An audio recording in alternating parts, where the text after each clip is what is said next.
안녕하세요. 오늘은 실물교훈 30번째 마지막 시간이죠. 29장 열처녀를 비유로 해서 주시는 마지막 기별입니다. 우리는 그동안에 이제 비유를 통해서 이해하는 천국 복음, 예수님께서 천국에 관한 얘기, 우리의 구원에 관한 얘기를 우리 인간들이 보고 듣고 만지고 경험할 수 있는 사물들을 통해서 예수님이 직접 가르쳐 주셨던 천국 복음을 우리는 이번에 실물을 교훈으로 해서 참 잘 배웠지요. 여러분 공부 잘 하셨죠? 제가 좀 어설프게 얘기했다 할지라도 여러분들이 읽으시고 또 여러분 스스로 깨달은 바가 있어서 아마 제가 조금씩 도와드리는 이 내용이 또 상당히 도움이 되었으면 참 좋겠습니다. 이번에 여러분이 공부를 해봐서 아시겠지만 정말 중요한 공부를 했지 않습니까? 저는 이번에 이 실물 교훈을 공부를 하면서 또 여러분과 이 깨달음을 나누면서 예수님이 사복음서를 통해서 우리에게 전해주신 그 천국 복음의 아주 중요한 부분들을 이렇게 실물 교훈에서 다 정리해놨다는 사실을 보면서 참 저는 새롭게 이번에 또 많은 것을 깨닫게 됐어요. 보이는 사물을 통하여 우리가 보지 못한 것들을 배운다 이 말이죠. 보이는 것은 잠깐이지만 보이지 아니하는 것은 영원한 것이라 그랬죠. 우리는 영원한 세계, 영원한 것들을 보이는 사물들을 통해서 배웠다고 하는 것은 우리가 보이는 것만 이해하고 끝나는 것이 아니라 이걸 통해서 보이지 아니하는 영원한 천국에 관한 복음을 우리가 들은 것 아닙니까? 그러니까 이번 공부를 하고 우리의 관심은 어디에 가 있어야 되느냐 하면 하늘에 가 있어야 되는 것입니다. 이번에 우리는 이제 특히 보이는 사물 중에서도 이 천연계의 사물을 통해서 우리가 진리를 공부했지 않습니까? 이 실물교훈 전체가 믿음으로 말미암는 의를 우리에게 가르쳐 주시기 위해서 이 보이는 천연계를 통해서 설명했다는 것을 알아야 되겠어요. 자, 하나님께서 창조하신 모든 만물은 자기들 스스로 살지 않습니다. 창조하신 분이 있게 하셔서 있게 된 이 창조물들은 끊임없이 하나님이 주시는 공급을 받음으로만 살아가고 있다. 그리고 그들은 창조주로부터 받은 것을 자기만 가지고 누리는 것이 아니라 다른 존재에게 이것을 끊임없이 나누어 주고 있다. 창세기 1장에서 하나님이 창조하신 이 모든 만물이 지금 우리가 살아가는 이 세상 아닙니까? 나를 포함해서 우리가 매일 보고 듣고 먹고 마시고 숨쉬고 살아가는 이 모든 생명 에너지가 하나님께로부터 나온 것이며 그것들은 각각 다른 존재를 위하여 일하고 있다. 이게 대순환의 법칙이라 그러죠. 온 우주를 다스리는 하나의 법칙이 있는데 그것은 사랑이라고 하는 것이고 이 사랑의 법은 다른 존재를 위해서 살아갈 때 내가 사는 것이다. 이게 생명의 법칙이거든요. 그러면 나로 하여금 살게 하는 그 생명 에너지는 어디서 왔는가? 창조주로부터 온 것이다. 나무를 나게 하신 분이 자라게 하시고 꽃 피우게 하시고 향기 나게 하시고 열매 맺게 하신다. 그리고 하나님이 사람을 창조하셨을 때에 그분의 속성과 그분의 뜻을 전달하는 모습으로 살게 되어 있었지요. 그러니까 나무 가지가 나무에 붙어 있을 때 나무가 하는 일을 가지가 다 드러내는 것처럼 잎이든 꽃이든 향기든 열매든 가지에서 달리는 이 열매들은 나무가 주는 것으로 열매를 맺었다 이 말이죠. 그러니까 나무 가지에서 나타난 모든 것들은 나무가 하는 일이듯이, 그래서 가지에 달리는 그 꽃과 열매를 보면서 그 나무의 성질이 뭔지를 알듯이 사과 열매를 맺는 걸 보면 아, 이 나무는 사과나무구나. 감 열매가 맺히는 걸 보면 아, 이 나무는 감나무구나. 그 나무의 성질을 열매를 통해서 보는 것처럼 하나님이 어떤 분인가를 우리를 통하여 드러내시기를 원하셨다 이 말이죠. 사실 그것이 하나님의 창조 목적입니다. 그런데 죄가 들어와서 이것을 망가뜨려 놨다 이 말이죠. 그러니까 예수님이 오셔서 이것을 다시 회복시켜 줄 거 아닙니까? 그러면 우리 안에 예수님이 계신지 안 계신지는 무엇으로 할 것인가? 우리가 살아가는 삶의 열매를 통해서 그분을 알 것이다. 그렇죠? 예수님은 하나님이 어떤 분인지를 드러내기 위하여 이 땅에 오셨다. 그러셨죠? 왜요? 죄가 들어와서 우리 하나님에 대한 오해가 생겼기 때문에 아들이 이 땅에 오셔서 그 아버지의 품성과 그분의 영광을 드러내야 온 우주 거민들과 창조물들이 영원히 그분을 믿고 그분의 말씀에 순종함으로 영생할 수 있게 된 것이거든요. 하늘에서부터 깨어진 그 법칙을 다시 회복시켜 주시려고 예수님이 이 땅에 오셨지요. 그래서 우리가 그 예수님을 믿음으로 말미암아 하나님의 의, 하나님의 생명에 연결됨으로 우리는 생명적인 사람으로 살다가 영생에 들어갈 것이다 이 말이에요. 그래서 우리가 진정으로 예수님을 내 안에 영접했다면 우리는 생명적인 삶, 성령의 열매를 맺고 사는 사람이 되게 돼 있는 것입니다. 그래서 성경에서 우리에게 이렇게 해라 저렇게 해라고 하는 이 모든 명령 속에는 예수님을 우리에게 보내주시는 조건에서 우리가 예수 그리스도를 믿음으로 받아들인 그 믿음으로 되어질 것들을 성경에 미리 다 기록해놨다. 지난번에 우리가 그런 공부했죠. 그래서 성경의 모든 가르침은 그것이 예수님을 믿음으로 말미암은 전제로 해서 되어질 것들을 말씀하셨고 그 모든 말씀은 내가 해줄게 하는 약속이고 허락이다 이 말이에요. 우리는 이 믿음으로 말미암은 너희를 깨닫기 위해서 이 아주 본질적인 이 진리를 이해를 해야 합니다. 그런데 이번에 우리가 실물교훈을 공부를 해보니까 그 본질적인 문제를 가지고 우리에게 이제 열매가 있나 없나, 불을 밝히는 슬기로운 처녀가 되어 있나 없나, 오늘에 이르기까지 그 본질적인 문제가 무엇인가를 우리에게 가르쳐주는 복음이었지요.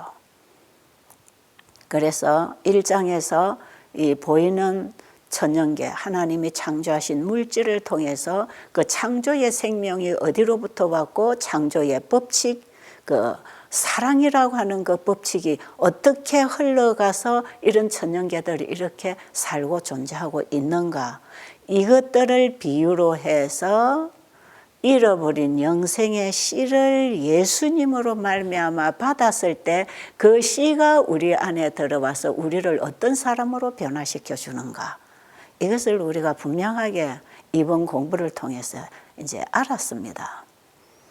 이 핵심이 실물교훈 2장에서 씨 뿌리는 비유에서 예수님은 천국 복음의 씨를 우리의 마음에 뿌려주기 위해서 농부로서 이 땅에 오셨다 그랬죠. 그런데 그 씨앗은 하나님의 말씀의 씨앗이고 그 하나님의 말씀 안에는 하나님의 생명과 하나님의 품성이 담겨져 있는 씨앗인데 그 씨앗이 우리의 마음밭에 떨어지면 우리가 잃어버린 생명과 하나님의 품성이 우리 안에 심어지는 것이다. 이렇게 해서 씨앗이 땅 속에 들어가면 씨앗 속에 있는 생명으로 말미암아 나무가 나와서 똑같은 열매를 맺는 자연의 법칙처럼 우리 마음에도 하나님의 말씀의 씨가 들어오면 하나님의 생명과 하나님의 품성이 우리의 마음에서 실현될 때 우리의 삶의 근본적인 개혁이 일어나는 것이라, 이것이 성령의 열매를 맺고 사는 삶이라는 것이고, 이것을 전체로 믿음으로 말미암는 의라고 하는 거죠. 그러니까 우리가 무언가를 선한 행실을 했다면 그것은 선의 씨가 들어와서 그 씨앗 속에 있는 생명의 작용에 의해서 된 것이지 내가 한 것이 아니다. 그래서 예수님은 아버지의 말씀을 받아서 그 말씀의 능력에 의해서 말씀하시고 일을 하시고 선을 베푸신 이후에 이것은 내가 한 것이 아니고 내 아버지가 하신 것이다. 내 말은 내 말이 아니고 아버지가 주신 말씀이다. 그래서 예수님의 모든 일을 통해서 아버지가 영광을 받으시게 되는 이런 모본을 우리에게 보여주신 분이 예수님이십니다. 예수님을 믿음으로 말미암아 그렇게 살아라. 이것이 우리가 지금 배워야 되는 공과고, 여기서 우리는 이 믿음을 통해서 이 경험을 해야 되는 것이 이제 하늘에 들어갈 성도로서의 준비가 되는 것이라. 사도 바울이 에베소 4장 15절 16절에서 이 받음으로 변하고 살아가는 이 법칙, 영원히 불변하는 이 질서에 대해서 우리의 인체 안에서 일어나는 과정을 써놨지요. 오직 사랑 안에서 참된 것을 하여 범사에 그에게까지 자랄지라. 그는 머리니 곧 그리스도라. 그에게서 온 몸이 각 마디를 통하여 도움을 입음으로 연락하고 상합하여 각 지체의 분량대로 역사하여 그 몸을 자라게 하며 사랑 안에서 스스로 세우느니라. 오직 사랑 안에서 참된 것을 하여, 이 사랑은 우리 인간이 만들어내는 사랑이 아니라 그랬죠. 이 사랑은 하나님께 속한 생명이고 품성입니다. 이 사랑이 예수 그리스도를 우리의 마음에 받아들일 때 우리의 마음에 그 사랑이 옮겨집니다. 하나님께 있는 사랑이 우리의 마음에 옮겨지는 것이에요. 그러면 우리 마음의 기관인 머리에 이 사랑의 씨가 들어오게 되면 우리의 모든 인체 각 기관은 거기서부터 오는 생명 에너지를 받고 살게 된다. 이 법칙을 지금 여기 바울이 기록하고 있잖아요. 16절에 보니까 그에게서, 이 머리에서 보내는 사랑의 메시지, 사랑의 에너지, 거기에서부터 우리 온 몸이 각 마디를 통하여 서로 연락하고 상합하여 각 지체의 분량대로 역사하여 온몸을 자라게 하며 사랑 안에서 스스로 세우느니라. 이게 믿음으로 말미암은 의를 가장 잘 설명하는 우리 인체의 법칙이에요.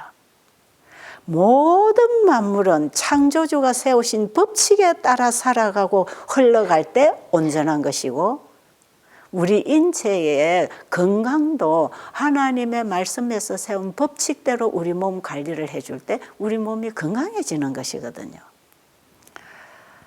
자, 오늘 우리는 이제 이 실물교훈 29장 마지막 시간을 맞이하면서 이제 오늘의 이 비유는 열 처녀에 대한 비유인데, 이 열 처녀 비유는 이 실물 교훈에서 천국 복음을 쭉 다 전해주고 마지막 결론이 어디에 가서 만나질 것인가, 예수님 재림으로 가는 얘기거든요.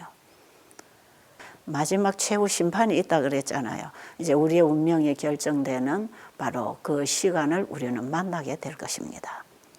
자, 그래서 지금까지 우리가 공부한 내용을 잘 좀 이제 더듬어서 생각하면서 오늘의 이 주제를 보도록 하겠습니다. 자, 본문의 말씀 읽겠습니다. 그때의 천국은 마치 등을 들고 신랑을 맞으러 나간 열 처녀와 같다 하리니 그 중에 5은 미련하고 5은 슬기 있는지라. 미련한 자들은 등을 가지되 기름을 가지지 아니하고 슬기 있는 자들은 그릇에 기름을 담아 등과 함께 가져갔더니 신랑이 더디옴으로 다 졸며 잘세. 밤중에 소리가 나되 보라 신랑이로다 맞으러 나오라 하매 이에 그 처녀들이 다 일어나 등을 준비할세. 미련한 자들이 슬기 있는 자들에게 이르되 우리 등불이 꺼져가니 너희 기름을 좀 나누어 달라 하거늘 슬기 있는 자들이 대답하여 가로되 우리와 너희의 쓰기에 다 부족할까 하노니 차라리 파는 자들에게 가서 너희 쓸 것을 사라 하니 저희가 살아간 동안에 신랑이 오므로 예비하였던 자들은 함께 혼인잔치에 들어가고 문은 닫힌지라. 그 후에 남은 처녀들이 와서 가로되 주여 주여 우리에게 열어주소서. 대답하여 가로되 진실로 너희에게 이르노니 내가 너희를 알지 못하노라 하였느니라. 그런즉 깨어있으라. 너희는 그날과 그 시를 알지 못하느니라. 지금 예수님께서 12 제자들에게 열처녀의 비유를 말씀하신 이유가 어디 있다고 생각하세요? 그 마지막 절에 그런즉, 지금 이 비유의 얘기를 하시고 그런즉 깨어 있으라. 너희는 그 날과 그 시를 알지 못하느니라.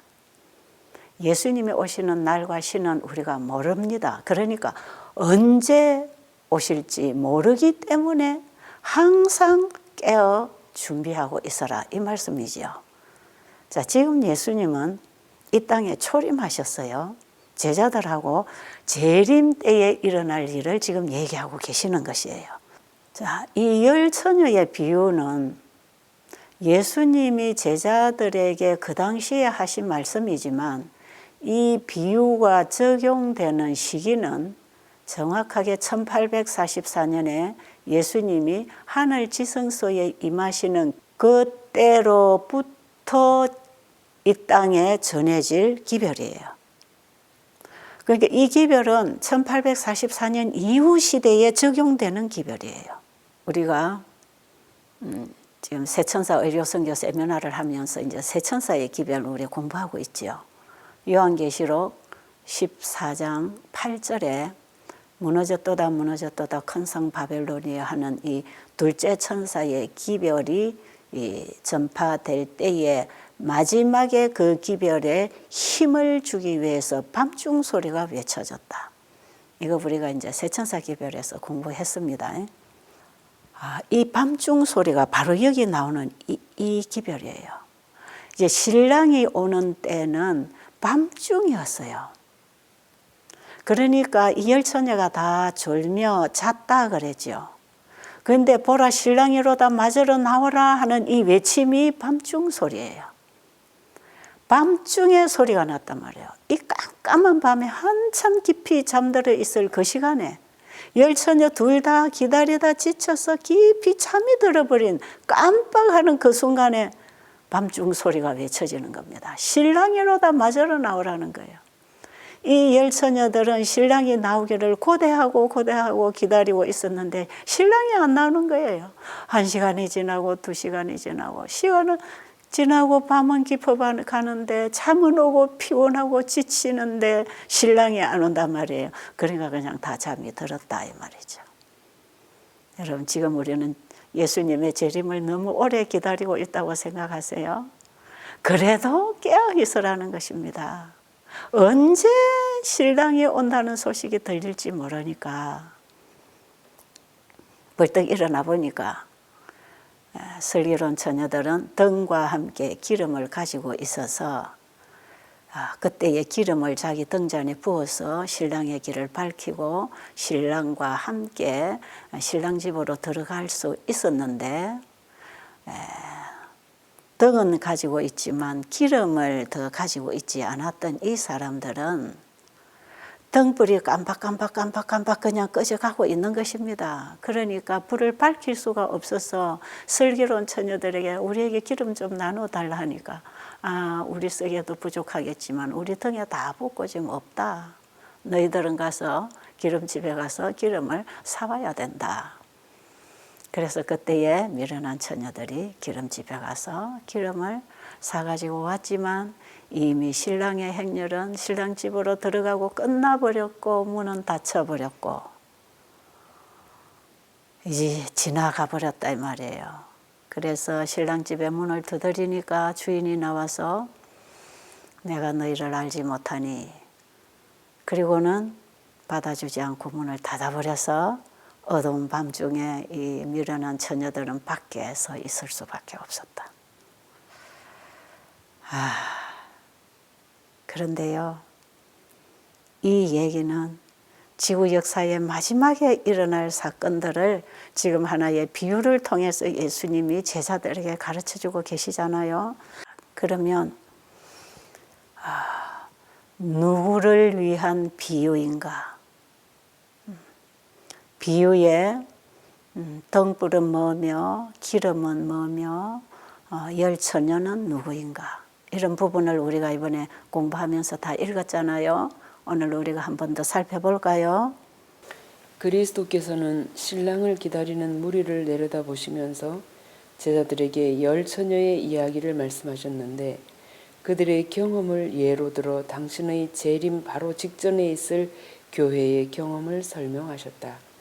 신랑을 맞기 위해 기다리고 있는 두 종류의 처녀는 주님을 기다린다고 자칭하는 두 종류의 사람들을 대표한다. 그들을 처녀라고 부른 것은 저희가 순결한 신앙을 지킨다고 공언하기 때문이다. 등불은 하나님의 말씀을 대표한다. 시편 기자는 주의 말씀은 내 발의 등이요 내 길의 빛이니이다 라고 말하였다. 그리고 기름은 성령을 표상한다. 여기 열처녀는 영적으로 처녀지요. 그죠? 실제로 예수님의 재림을 기다리고 있는 모든 사람을 상징하는 비유입니다. 그런데 열처녀가 다 신랑을 기다리고 있었다 하는 것은 다 우리가 지금 예수님의 재림을 기다리고 있다는 얘기죠. 스가랴 4장에 보면 이 기름을 성령으로 얘기하고 있지 않습니까? 그리고 이 마지막 하나님의 백성이 준비되는 일은 이 성령이 임해야 마지막 성도가 준비가 될 것이에요. 성령의 기름이 부어져야 하나님의 말씀이 살아서 역사하는 것입니다. 다음 말씀 볼까요? 하나님의 성령이 없이 하나님의 말씀만을 아는 것은 아무 소용이 없다. 성령의 감화가 없는 진리의 이론만으로는 사람의 심령을 깨우치고 마음을 심화시킬 수 없다. 우리가 비록 성경의 말씀과 약속들에 정통하다 할지라도 하나님의 영이 진리를 깊이 깨닫게 하지 않을 것 같으면 우리의 품성은 변화되지 않을 것이다. 예, 우리가 성경 공부를 많이 해도 품성 변화 안 되는 사람 있죠. 그리고 생활에 개혁이 일어나지 않죠.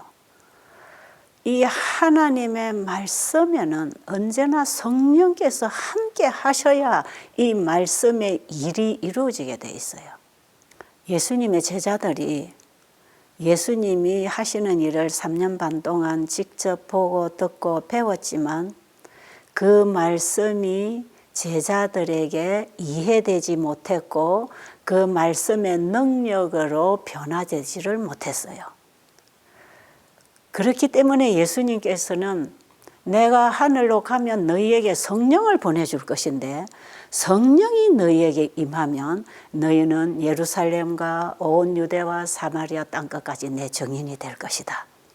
그 말씀을 하고 예수님이 가셨잖아요. 그분의 가르침에는 반드시 성령이 함께 연합하셔야 합니다. 그래서 우리의 마음에 성령이 임하시도록 우리는 간절히 기도해야 되고 그 성령이 내 안에 오셔서 역사하실 때에 하나님의 말씀은 내 길에 빛이 되고 내 발에 등이 되는 것입니다. 엘렌 지 화이트 여사는 이런 말씀을 하셨어요. 하나님의 말씀을 받아들이고 그 말씀에 순종하는 자들에게 그 말씀은 발에 등이 되고 길에 빛이 된다 그랬어요. 그러니까 하나님의 말씀을 깊이 깨달아서 마음 안에서부터 변화가 일어나서 그 말씀이 내 행동을 통해서 순종이 일어날 때 그 말씀은 내가 가는 길에 빛이 되고 등이 된다 이 말이에요. 근데 그 말씀을 공부하고 그 말씀이 내 마음속에 들어가 있다 할지라도 성령의 비가 내리지 아니하면 그 말씀의 씨가 발아하지 못하기 때문에 그 말씀의 일을 이룰 수가 없는 것이에요.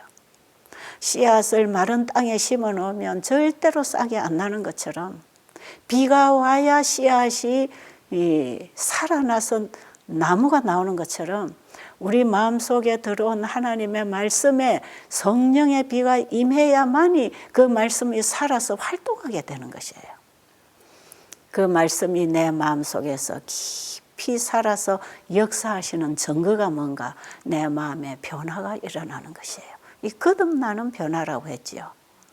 그 다음에 그 말씀이 내 마음에서 뿌리가 내리고 싹이 나고 자라나게 되면서 거기서부터 열매가 맺히는 것처럼 우리의 마음에 새로운 사람이 하나 탄생해서 새로운 생각과 새로운 관심과 새로운 가치관을 가지고 살아가는 새 사람이 하나 만들어지는 게 이게 새로운 피조물이 되는 얘기지요.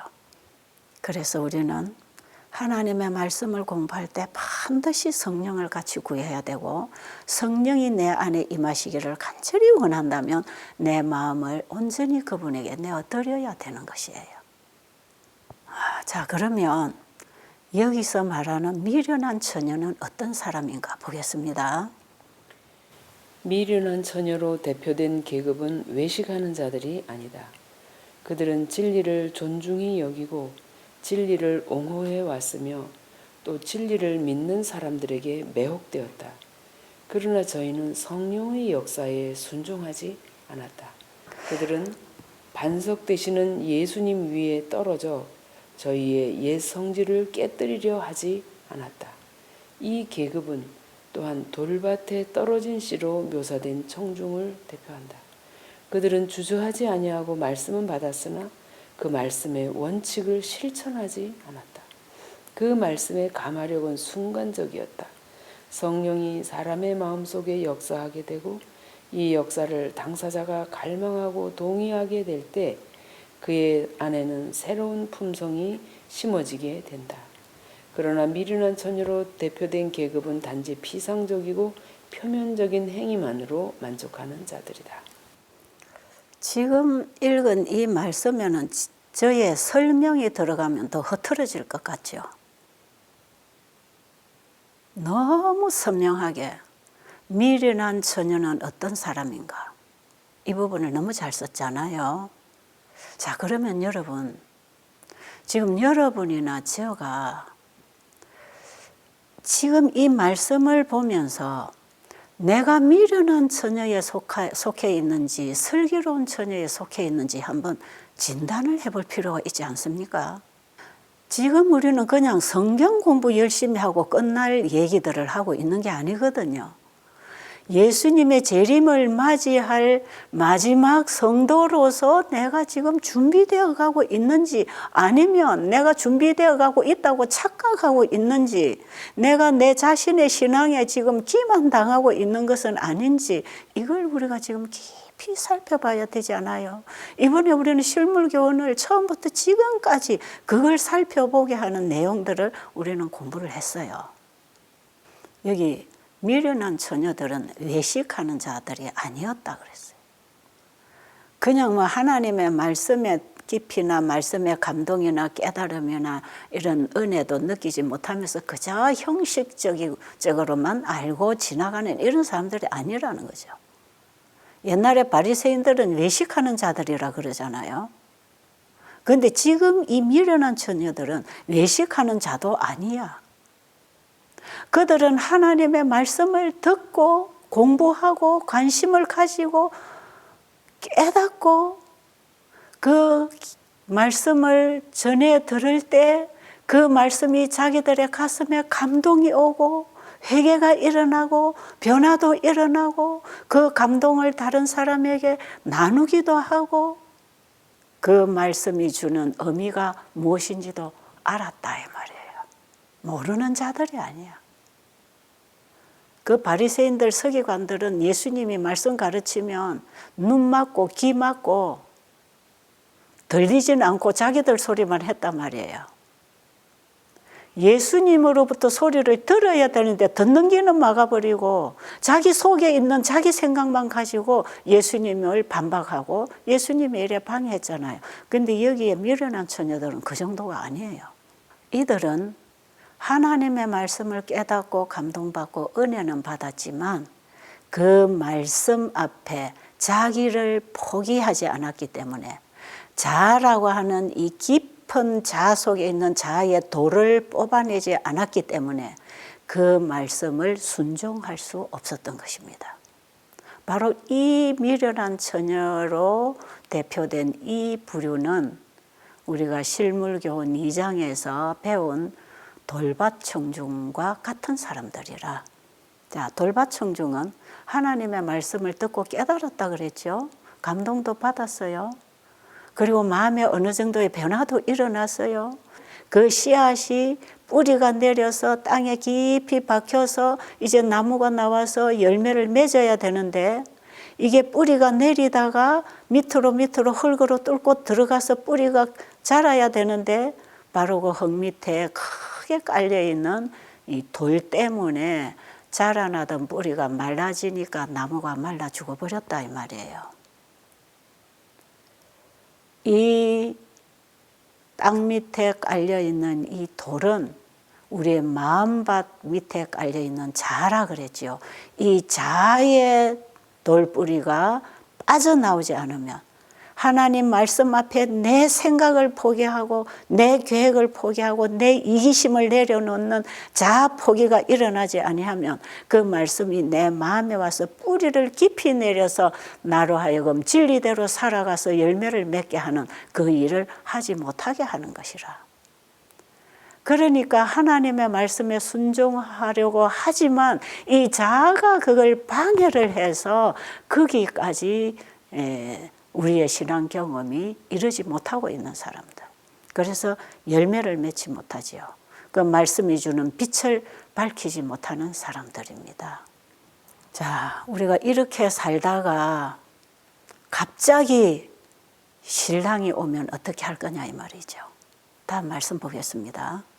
은혜의 시기가 끝나고 최후의 큰 시련이 임하게 될 것인데 그때 가서 심령의 부족을 채우기에는 너무 늦게 될 것이다. 열 처녀는 이 세상 역사의 저녁에 신랑을 기다리고 있다.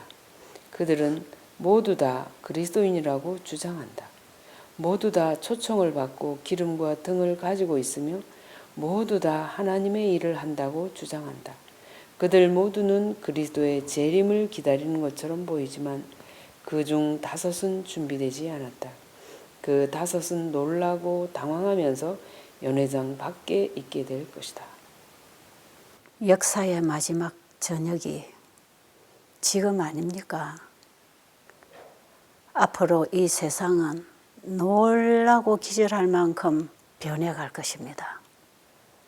이번에 우리는 코로나19라고 하는 이 바이러스로 인해서 이 세상이 얼마나 바뀌어지고 있으며 사람들의 마음이 어디까지 자기의 자유를 포기하게 되는지, 신앙까지도 포기하게 되는지 이번에 우리가 겪게 되면서 너무 놀라고 있지 않습니까? 앞으로 코로나 이후의 세상이 어떻게 될지 우리 지금 예상할 수가 없어요.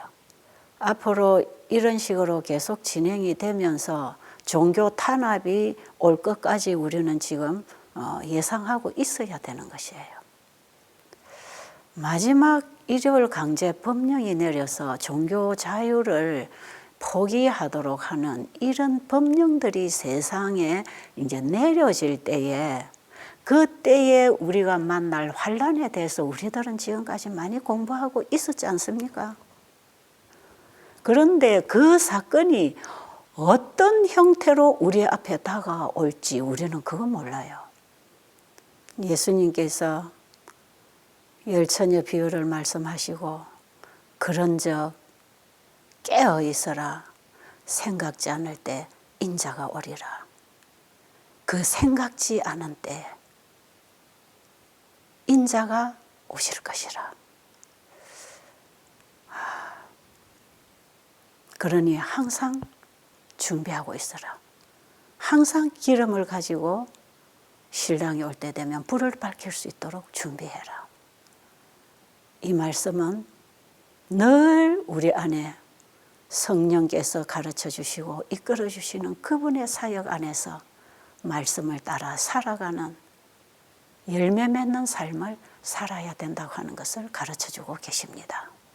자, 한 말씀 읽어볼까요? 일찍이 인간의 귀에 들린 모든 말 가운데 가장 슬픈 말은 곧 내가 너희를 도무지 알지 못한다고 하는 운명의 선고일 것이다. 참 이 말씀 충격적으로 들리지 않습니까? 미련한 5 처녀가 기름을 준비해서 불은 밝히고 갔지만 시간이 늦었다 이 말이에요. 우리가 준비할 시간은 지금입니다. 이제 은혜 시기가 끝나면 준비할 시간 없습니다. 은혜의 시기가 이 지구에 끝나가고 있다는 사건들이, 징조들이 이렇게 우리 눈앞에서 일어나고 있다면 우리는 지금 일어나서 기름을 준비해야 될 때가 아니겠습니까?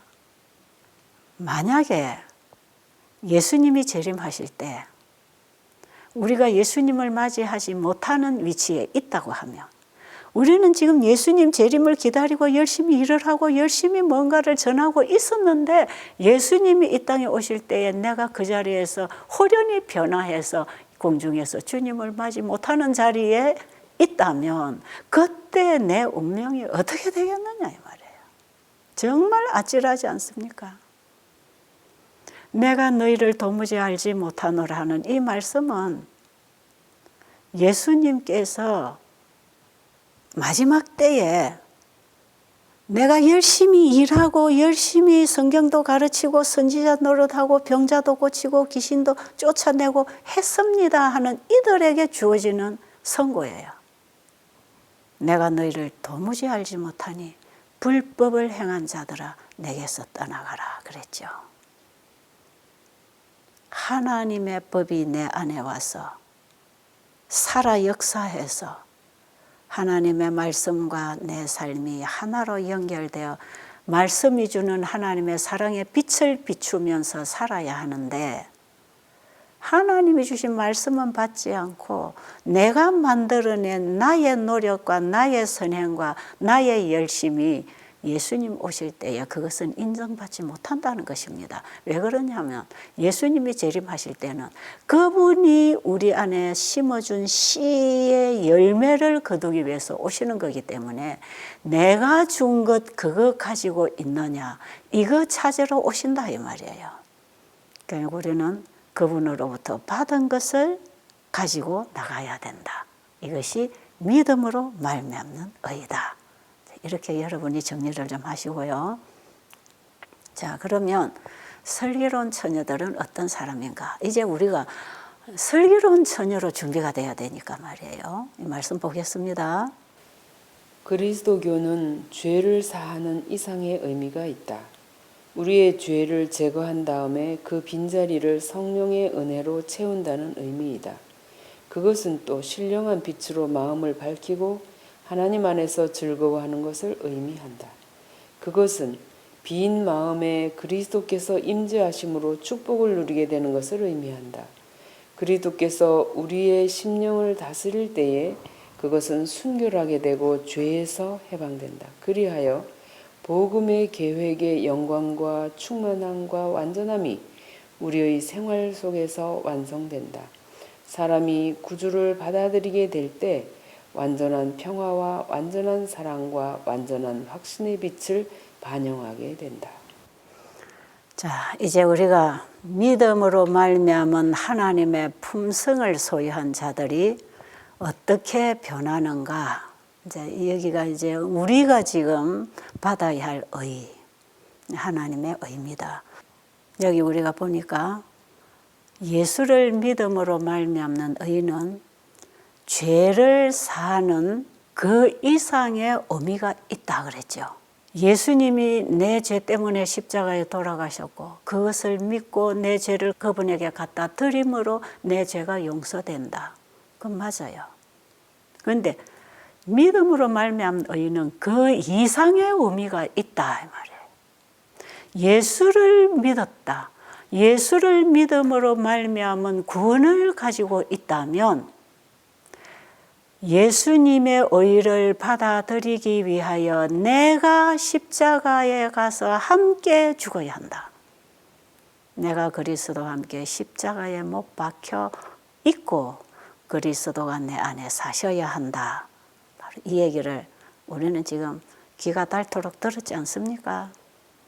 우리가 진실로 죄인인 줄 알고 내 죄를 예수님에게 갖다 드리면 내 마음에 있던 죄가 예수님께로 갈 때 내 마음에 죄가 있던 그 자리, 그 빈자리에 성령의 은혜로 채운다는 의미입니다.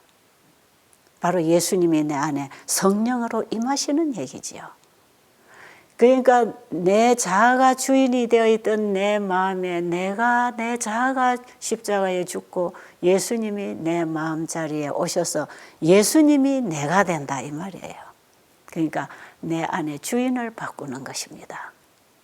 이렇게 했을 때 나로 인해서 흘러가는 모든 것은 예수님 안에 있는 그 사랑의 금기름이 흘러가게 될 때 우리는 이웃을 내 몸처럼 사랑하고 사는 사람이 될 수 있다 이 말이에요.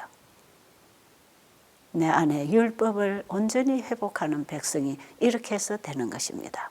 하나님을 사랑하고 이웃을 사랑하는 그 온전한 율법을 이루는 사람은 자기 사랑을 포기하고 하나님 사랑을 받아들일 때 그 사랑의 금기름이 이웃으로 흘러서 이웃을 사랑하게 되는 그 사랑의 율법이 우리 품성과 우리의 삶 속에서 회복될 때 예수님의 재림을 맞이할 준비가 되는 것입니다. 그래서 예수님께서 너희는 세상의 빛이라, 빛을 비추라 이렇게 말씀하실 때에 그 빛은 예수님을 믿음으로 내 안에 받아들였을 때에 예수님의 빛, 생명, 하나님의 품성의 그 속성이 내 것이 되어서 나로 인해서 나가는 것을 의미하는 것입니다. 다음 말씀 한번 읽어볼까요? 그리스도께서는 당신을 따르는 자들에게 빛을 비추는 일에 힘쓰라고 말씀하지 않으신다. 그분은 말씀하시기를 너희 빛을 비추라고 하신다. 만일 그대가 하나님의 은혜를 받았을 것 같으면 빛은 그대에게 있다. 장애물들을 제거하라.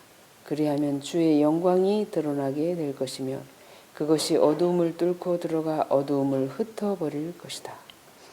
자, 예수님을 믿음으로 말미암은 의는 내가 포기되고 예수님이 내 안에 영접되는 경험이다.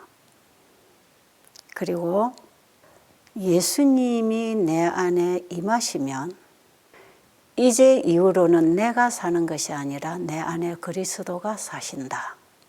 이게 그리스도인이다 그랬죠. 우리가 열심히 빛이 되려고 노력하는 게 아니고 지난번에 우리가 씨 뿌리는 비유할 때에 예수님은 자기 씨를 우리에게 뿌려줬다 그랬죠. 농부는 자기 씨를 가지고 밭에 뿌린다고요. 그럼 우리도 그 씨를 받아야 그 내가 받은 씨를 다른 사람에게 뿌려주는 게 복음을 전하는 것이라 그랬죠. 자, 오늘 이 말씀도 세상에 빛이 되라고 하는 이 빛, 하나님의 품성이 드러나는 이 빛이 내 노력으로 내 것을 만들어서 나가는 게 아니고 예수님을 우리 안에 영접했을 때 내 안에 빛이 있다 이 말이에요. 그 사랑이 있다 이 말이에요. 그러기 때문에 예수님께서는 너희 빛을 사람에게 비추라 그랬어요.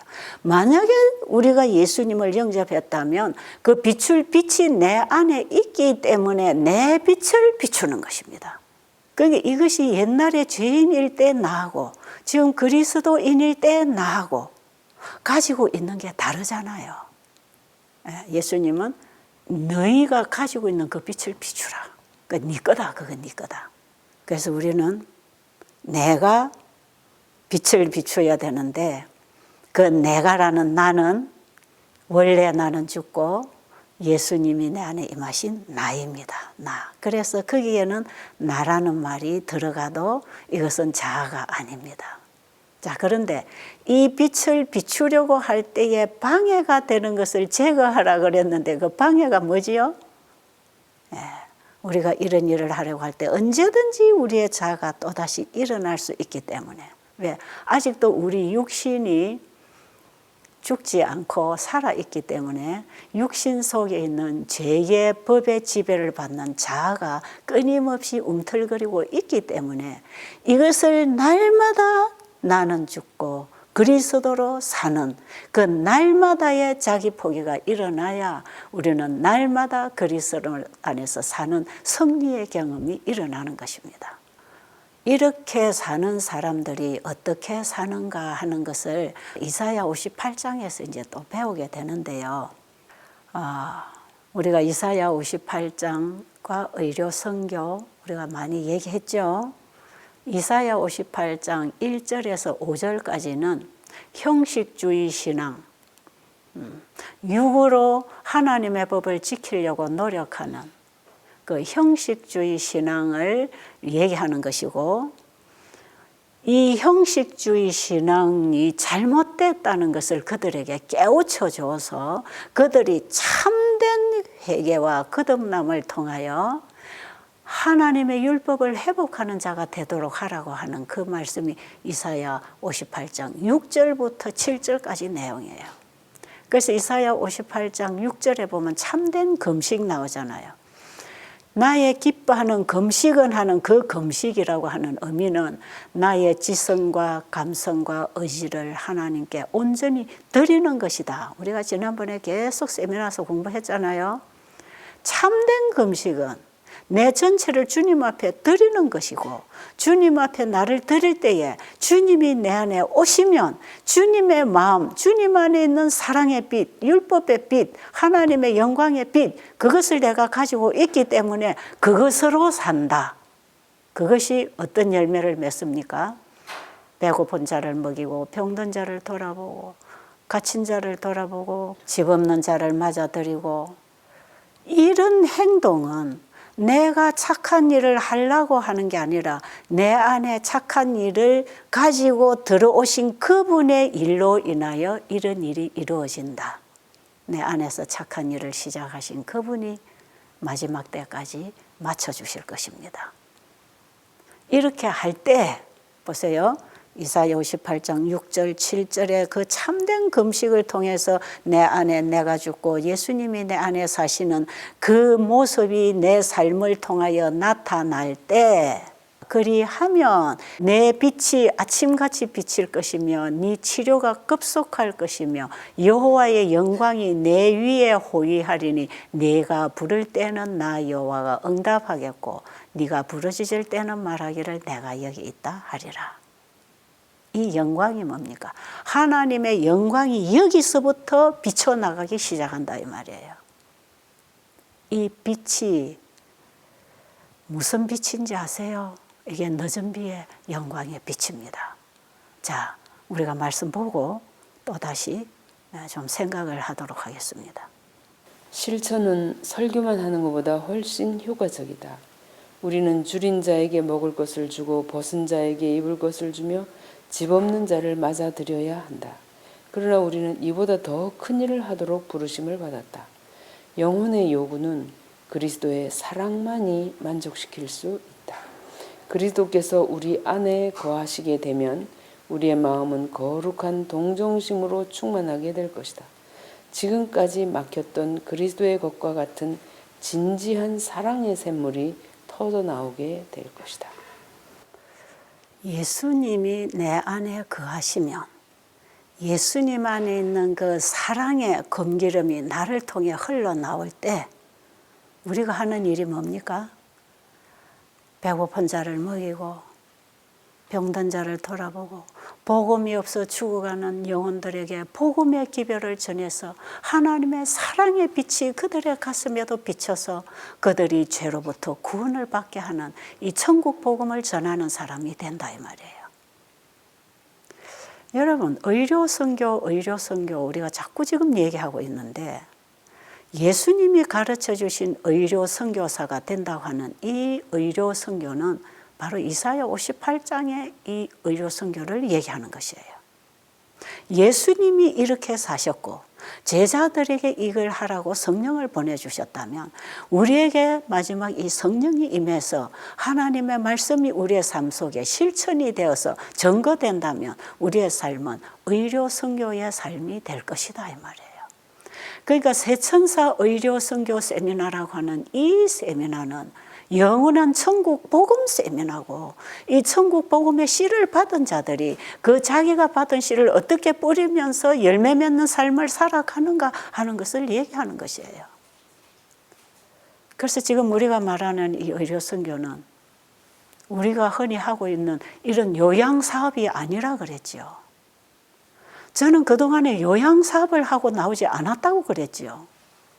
이 예수님이 주신 이 복음의 씨를 뿌리기 위해서 복음이 필요한 영혼들에게 봉사하는 것은 너무나 당연하게 복음과 함께 나가는 행동이다 이 말이에요. 그래서 이것은 일시적으로 우리가 사업적으로 하고 먹고 살고 끝나는 게 아니라 이것은 우리 예수님을 맞이한 사람들이 살아가는 일생적인 삶의 모습이 돼야 되는 거다 이 말이죠. 자, 이렇게 살 때에 우리는 어떤 사람이 되는가? 다음 말씀을 보겠습니다. 그는 어두운 데서 빛이 비치게 하신다. 땅이 혼돈하고 공허하며 흑암이 깊음 위에 있을 때에 하나님의 신은 수면에 운행하시니라. 하나님이 가라사대 빛이 있으라 하심에 빛이 있었다. 이와 같이 영적으로 어두운 밤에 하나님의 말씀은 빛이 있으라고 하신다. 하나님은 당신의 백성들에게 일어나라, 빛을 발하라. 이는 내 빛이 이르렀고 여호와의 영광이 내 위에 임하였음이니라고 하신다. 지금 여기 인용된 말씀이 창세기 1장 2절의 말씀을 인용했죠. 창세기 1장 2절의 상태가 어떠한 상태였습니까? 창조되기 이전에 창조의 빛, 하나님의 품성의 빛이 이 땅에 임하기 전의 모습이 어떤 모습이었다 그랬죠? 땅이 혼돈하고 공허하며 흑암이 깊음 위에 있고 하나님의 신은 수면에 운행하시니라. 이것이 창조되기 이전의 이 지구의 모습입니다. 그런데 하나님이 창조하신 것들로 가득 채워진 이 지구, 특별히 범죄하기 이전에 하나님이 창조하셨던 이 지구는 하나님의 품성이 무엇인지를 가장 잘 드러내는 현장이 되었습니다. 이 땅이 혼돈하고 공허하며 흑암이 깊음에 있을 때 하나님의 말씀이 발해져서 빛이 있어라 한 그 빛이 하나님의 품성의 빛이며 창조력입니다. 하나님께 속한 그 생명은 창조력이 있는 생명력이며 그 속성은 사랑이거든요. 그러니까 하나님의 말씀으로부터 창조된 이 지구는 하나님 속에 감추어져 있던 그분의 품성이 환하게 드러나는 곳이 이 지구였다 이 말이에요.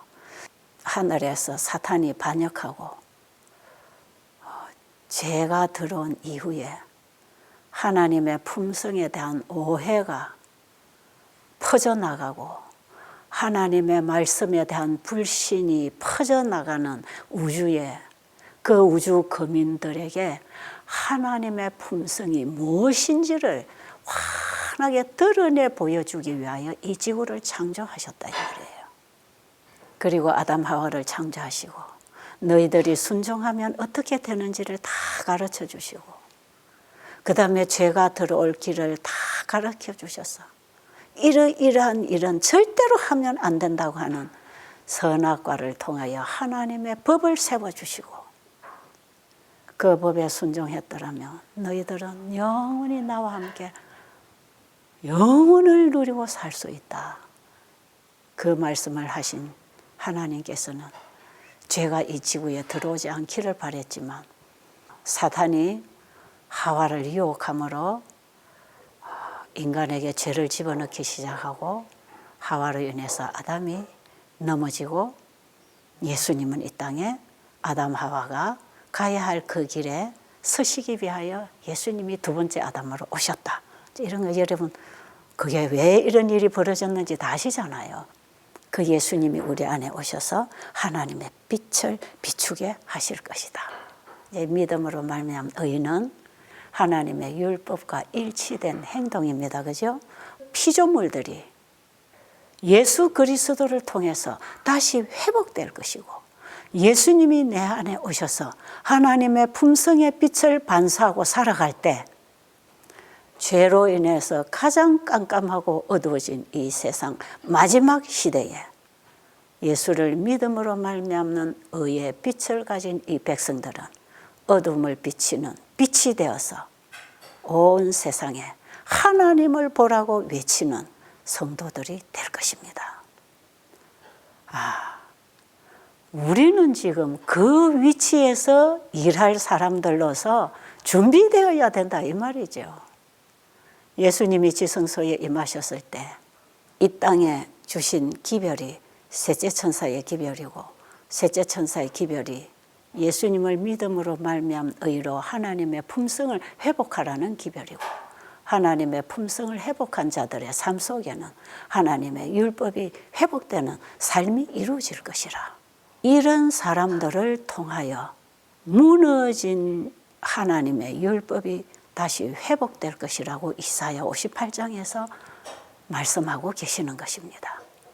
그러면 이 백성들이 이제 늦은 비를 받아서 하나님의 영광의 빛을 온 세상에 비추을 때에 이 세상 바벨론이 무너진다고 하는 기별이 계시록 18장에 기록되어 있는 것이에요. 그래서 우리는 지금 계시록 18장 운동에 참여할 마지막 성도로서 예수 그리스도를 믿음으로 영접하라고 하는 기별이 셋째 천사의 기별이라. 계시록 18장에 무슨 말씀 있는지 한번 읽어볼까요?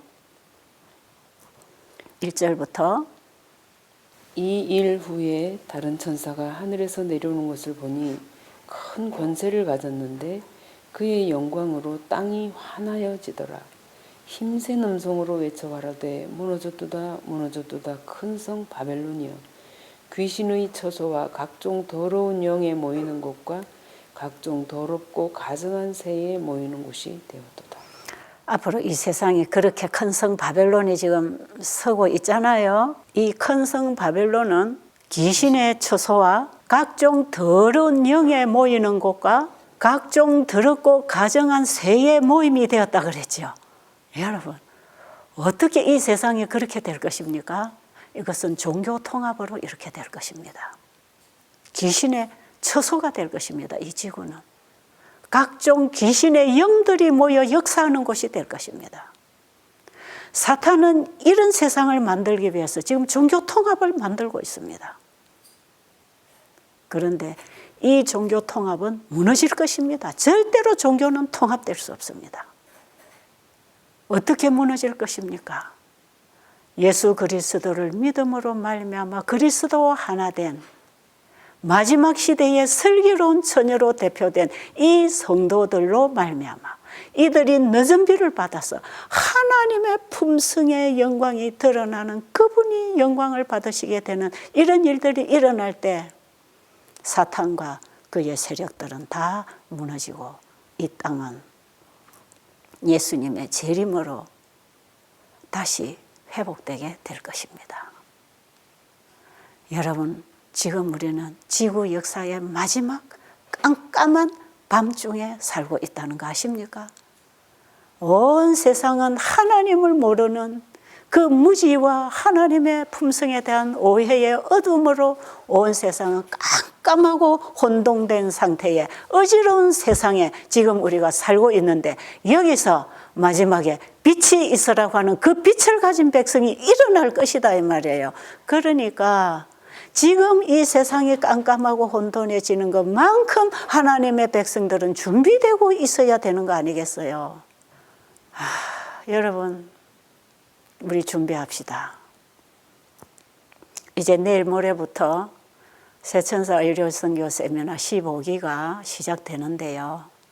이번 세미나는 가정에서 따라하는 30일 요양 프로그램을 이제 진행할 것이에요. 여기에 모든 아픈 사람들, 혹은 나는 영적으로 병들었든지 육적으로 병들었지, 나는 환자입니다, 고침받고 싶습니다 하는 분들은 누구든지 참여할 수 있습니다. 여기는 종교, 교파 상관없습니다. 누구든지 좋습니다. 여러분, 오늘 이 기별을 듣고 계시는 분들, 여러분 자신과 함께 여러분 가족과 친구와 친척들, 이웃들이 함께 참여해서 이제 건강기별도 우리 인체의 법칙을 순종할 때 하나님이 치유하시는 그 놀라운 능력을 경험하게 될 것이기 때문에, 여러분, 건강기별도 믿음으로 말미암는 의로 되는 것이고, 우리의 구원도 믿음으로 말미암는 의로 되는 것입니다. 그래서 이번에는 건강기별 중심으로 우리가 어떻게 하나님의 말씀을 받고 그 말씀이 내 영과 혼과 몸을 지배할 때에 우리의 영적, 정신적, 육체적 질병이 치료되는지, 여러분 이것을 배우고 실천하면서 여러분에게 놀라운 영육의 회복이 일어날 것이니까 이제 내일 모레부터 진행되는 이 세미나에 여러분 꼭 참여하게 되기를 바랍니다. 바로 1월 10일부터 2월 8일까지 한 달간 매일 아침 6시부터 나갈 것인데요. 어느 나라에 계시든지 여러분이 볼 수 있는 시간에 볼 수 있도록 유튜브로 띄워드릴 테니까 어느 지역에 계시든지 참여하셔서 예수님의 재림을 준비하는 축복을 받게 되기를 간절히 바랍니다.